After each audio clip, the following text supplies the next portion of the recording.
Before we get started in today's video, guys, I want to give a shout out to comicsplusofmacon.com. Comics Plus of Macon have been generous enough to give me a sponsorship, and also generous enough to give you guys a coupon code on their website. Anything on comicsplusofmacon.com can be got 10% off using code TruePainGaming at checkout. Look at all the Digimon product they have here. They have the new starter decks, they have all the sets currently out in the English format, all of that, and you can get 10% off with code TruePainGaming. If you go to the home of Comics Plus of Macon, you can even see that we have Chilling Reign, the new sort Pokemon expansion. We have comic books. We have Yu-Gi-Oh! Everything you could want at comicsplusofmacon.com. And don't forget to use code TruePainGaming at checkout for 10% off.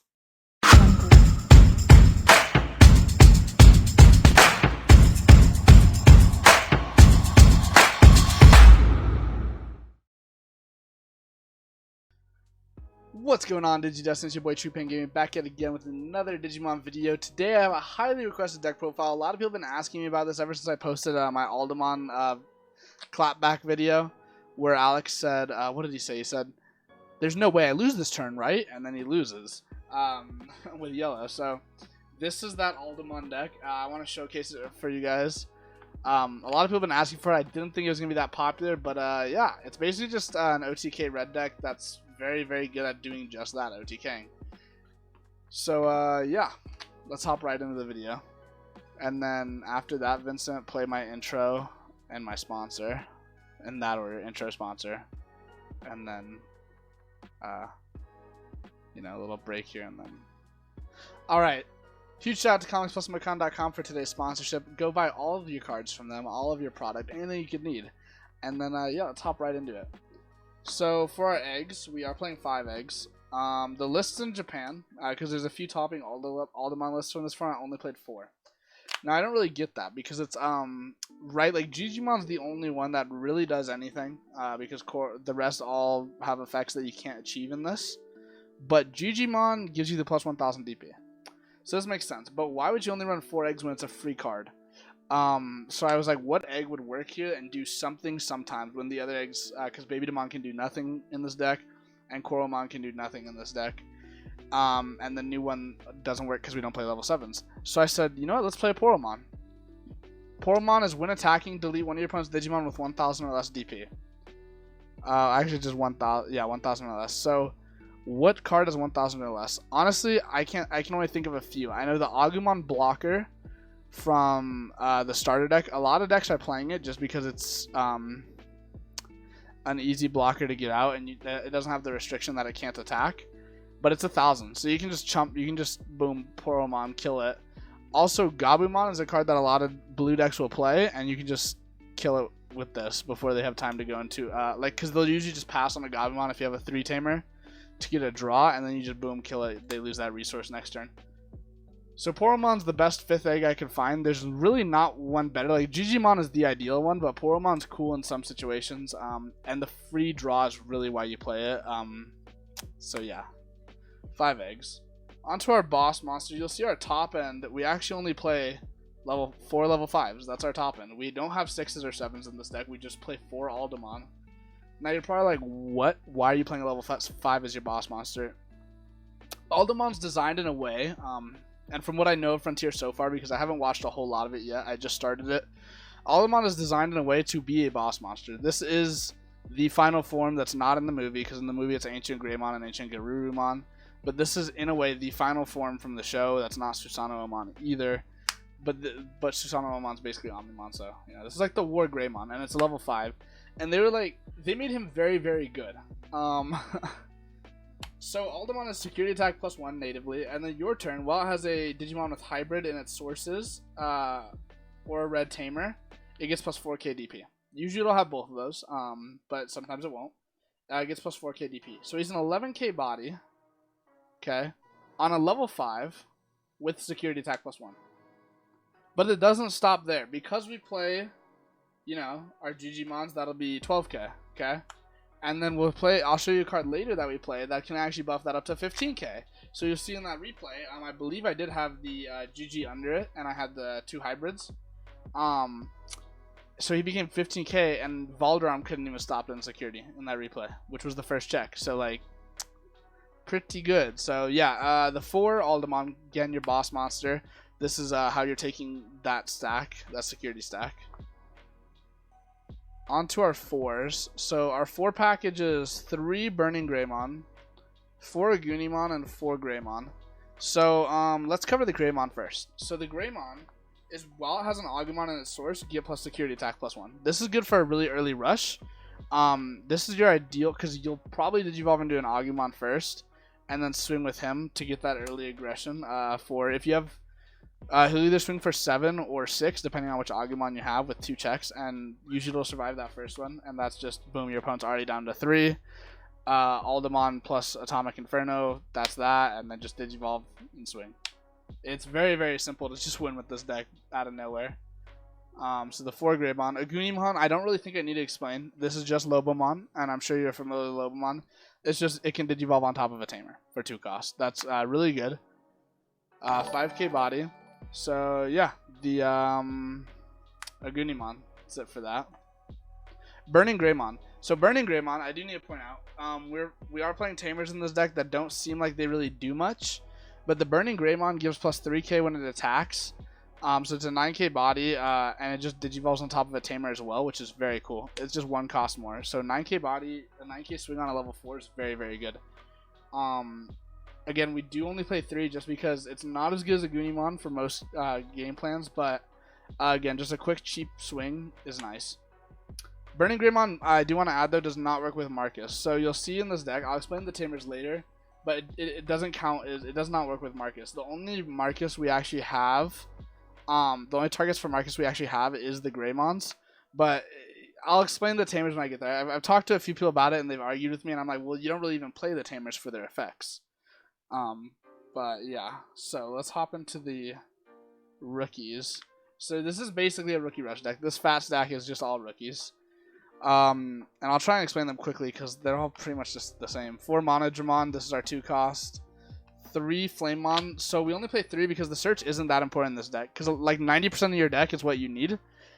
But in the off chance you don't have it, this is it. You play the Flamemon. He's gonna add 1 Digimon card with hybrid and 1 red Tamer. So it's basically a +2 for a cost of 3, which is very nuts. Because it's very unlikely you're not going to reveal a hybrid and a Tamer, because we play a lot of this. So 3 Flamemon. 4 Promo Agumon. This is very important because has Greymon in its name. This one, again, this card does not count as a Greymon, so it doesn't buff him. But it does buff him to 7k for that early rush, which is cool. If you can't get this card, because I know a lot of people don't have this card and missed out on it, you can just play 4 Biomon, the 2 drop one. It really doesn't make a difference for the overall strategy of the deck. But this is just slightly better. That's pretty much all there is to it.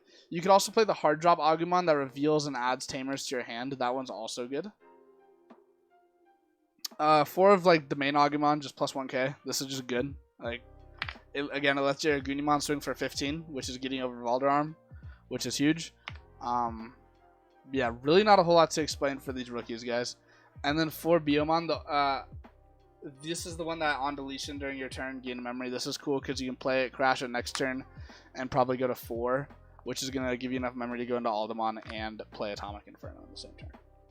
So we play 4, 8, 12, 16, 19 rookies, so that's quite a few. Like I said, it is pretty much a rookie rush deck. You're just chipping away until you get that Aldamon swing, or you just Aldamon swing and then hit for game with the rookie. That's pretty much it.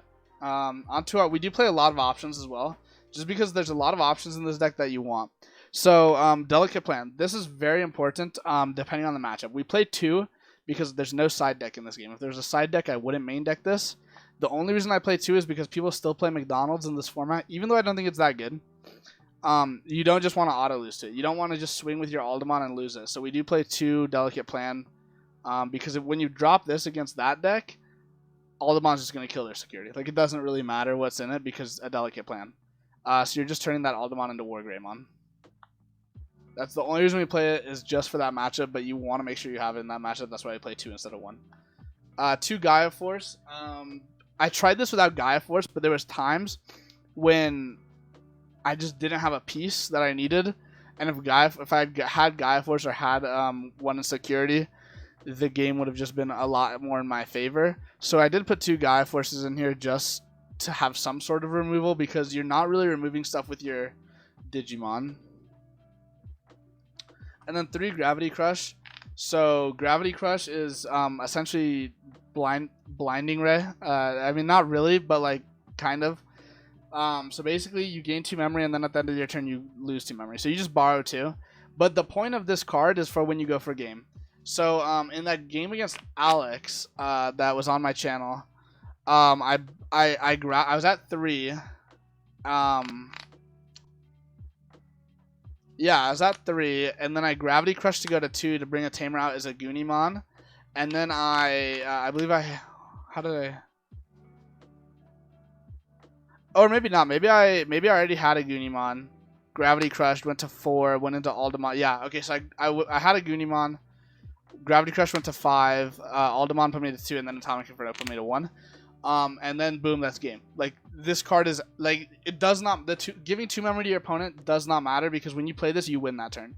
If the turn you play this you don't win anyways, you already lost. Again, so this card is, if you get what I'm saying, this card is, when you play it, you win that turn.